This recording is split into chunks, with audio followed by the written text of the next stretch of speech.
Imagine, you are living in Rome in the year 64 AD.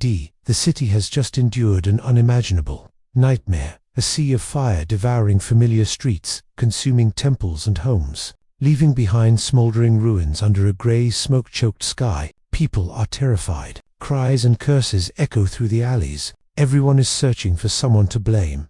Among the furious crowds, whispers rise. It was the Emperor Nero himself who set the city ablaze. They say that while Rome burned, Nero sat in his palace, strumming a lyre and singing of Troy's destruction. The rumor spreads like fire itself, threatening his throne. And then, instead of comforting or protecting his people, Nero issues decrees, edicts so cruel that even hardened hearts would tremble. You are an ordinary Roman, standing in the crowd as the emperor's herald reads out the new orders. His voice thunders, each word striking like a hammer. The scapegoats have been chosen, and you realize your neighbors, those who follow a strange new faith called Christianity, will be the ones sacrificed for the empire's sins. But this is only the beginning. In the years to come, Nero's decrees, from executions at whim to bending the law into a tool for his desires, to legalizing perverse entertainments, will transform Rome into a stage of blood, where everyone lives only in fear and submission.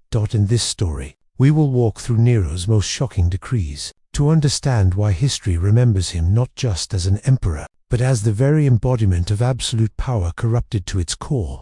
Nero, Claudius Caesar Augustus Germanicus, ascended the throne at just 16 years old. Young, handsome, and promising, he was expected to usher in a new golden age. In the beginning, his rule did bring hope, reduced taxes, public spectacles, and an emperor who mingled with the people, even singing and acting on stage. But beneath this facade lay a twisted soul that would soon turn the law into a personal toy. The Roman Empire was a colossal machine, spanning from Britain to Egypt, ruling tens of millions. Yet ordinary life was harsh. Heavy taxes, recurring famines, and constant revolts at the fringes of the empire. The emperor's decrees could bring order or chaos, depending solely on his will. Nero was not the only Roman ruler to issue harsh orders, but he differed in one critical way. He saw decrees not as instruments of governance, but as a theater for his ego. If a decree could terrify or humiliate, he relished it all the more. He turned the empire into a stage, and the people into unwilling spectators. After the Great Fire of 64 AD, Nero's image collapsed. Many believed he had set the blaze himself to clear land for his extravagant palace, the Domus Aurea. To save his crown, he needed scapegoats. He found them in the Christians, a small, vulnerable sect. Nero decreed that anyone following this new faith was an enemy of Rome. Their homes were seized, their belongings looted, and their bodies subjected to unspeakable torments. Crucifixion, being torn apart by beasts, or being turned into human torches to light the emperor's gardens at night. Beyond this, Nero issued decrees that overturned Rome's moral foundations. He legalized incestuous unions, ordered the killing of his own mother and wife, and later forced a castrated boy, Sporus, into the role of his empress. Each decree was not just a document, it was a mockery of Roman virtue itself. At the center of this tale stands Nero, but surrounding him are his victims: Christians burned alive, senators driven to suicide, wives and slaves coerced into monstrous marriages. They are the mirrors that revealed the savagery behind each stroke of the emperor's pen. Thus we see, under Nero, the law no longer safeguarded the empire. It became a weaponized theater of madness. Nero's first decrees after the Great Fire shook Rome to its core. Instead of focusing on rebuilding, he used them to rewrite the narrative. One July morning in 64, the forum was packed. The herald's voice rang out, "The traitors against our ancient gods, the followers of the new sect, these are the culprits of the fire."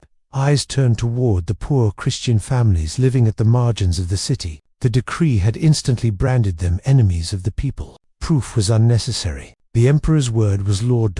From that day, tragedies unfolded. Soldiers dragged men from their homes, tied with ropes like cattle. Women and children were herded into the square, mocked and beaten before being marched to the arenas. Families lost everything as their modest possessions. Clay jars, goats, patches of land were seized in the name of the emperor. Another decree commanded the construction of the Domus Aurea. Entire neighborhoods were confiscated. The words proclaimed, "For the glory of Rome." Everyone knew it was for Nero's dream palace. Then came the purge of the Senate, A decree ordered self-purification. Any senator suspected of disloyalty was to either commit suicide with honor or be publicly executed. Families lived each night in terror, waiting for the knock at the door. Even ordinary citizens were not spared. Nero decreed that anyone showing disrespect to his artistry, yawning, whispering, or leaving early during his performances, could be punished. One man, who fell asleep during a recital, soon found his entire family exiled from Rome. These first decrees revealed the transformation. The law was no longer about justice. It was a sword suspended over every head, ready to fall without warning. The decrees grew ever more perverse, weaving fear into every fiber of Roman life. Religious persecution, the orders against Christians, turned into public spectacles. People were sewn into animal skins and thrown to wild beasts. Others were tied to stakes, drenched in oil, and lit on fire to illuminate Nero's nighttime banquets. Amid screams and smoke, Nero sat smiling, as though presiding over a festival. The artists' decrees Nero demanded his subjects attend his performances, and forbade anyone from leaving before he finished. Women faked childbirth to escape. Others pretended to faint or even die. Soon another decree followed. Lack of enthusiasm was treason. Rome, once proud of reason and power, now trembled at the emperor's bad singing. Marriage and blood. Nero's decrees legitimized his twisted desires. He married Poppaea Sabina, killed her in a rage, then decreed her divine worship. He castrated the boy Sporus, dressed him in bridal robes, and declared him empress. Each order ripped apart Rome's moral fabric. Senatorial terror. The Senate was paralyzed. A decree demanded honorable deaths from any accused of treason. Philosopher Seneca, Nero's former tutor, slit his veins in silence. Senators wrote their wills, trembling, never sure if their names would appear on tomorrow's decree. The people's fear. Ordinary Romans lived in constant dread. A careless remark could trigger exile. A neighbor's denunciation could erase an entire family. People trained themselves to be invisible, never too loud, never too silent. The grand projects. Nero's obsession with his golden palace was fueled by decrees that enslaved thousands. Farmers lost their fields. Craftsmen were forced into endless labor. Slaves died in droves. Every stone of the Domus Aurea was mortared with blood. Psychological collapse. The decrees not only broke bodies, they reshaped souls. People internalized fear, forgetting justice. Some exploited the decrees to climb over neighbors' corpses. Others withdrew into ghostly silence. Nero had succeeded. Law itself had become the architecture of fear. In 65 AD, Nero unleashed the most dreadful decree yet, the punishment of those linked to the Pisonian conspiracy. The order was absolute. Anyone suspected, no evidence required, must die. Families were wiped out because of a whisper. Senators, generals, poets, even Nero's old mentor Seneca, were forced to kill themselves. Their estates were confiscated, their names smeared. Families sat in dread, waiting for the herald to read the next decree of doom. Nero went further.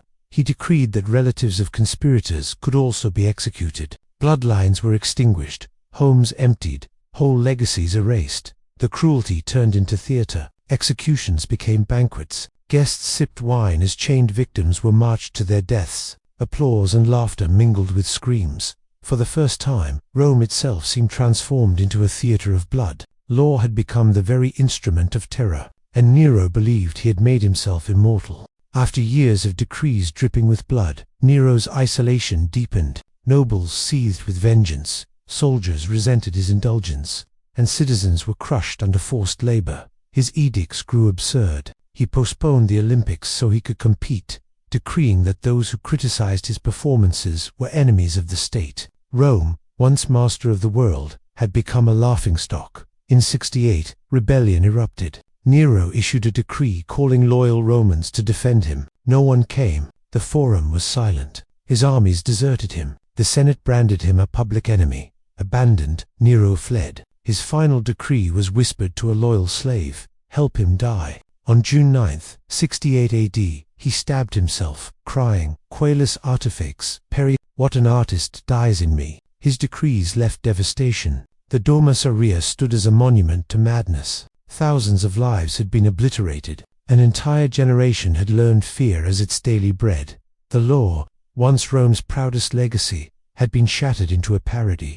Nearly 2 millennia later, Nero's decrees still echo as a warning. Behind imperial seals and official proclamations lay something far darker, the naked face of unchecked power. Rome had once celebrated itself as the cradle of law. Under Nero, decrees turned into weapons, legalizing cruelty, sanctifying fear, destroying faith in justice itself. They did not just kill they broke spirits, teaching silence instead of resistance. Today, these decrees remind us, any system of power can fall into the same abyss if law becomes a servant of tyranny. Nero's words, though buried in history, remain a mirror, and in the ruins of the Domus Aurea, it is as if a whisper lingers. Law is only justice when it protects humanity, not when it feeds the ambitions of rulers.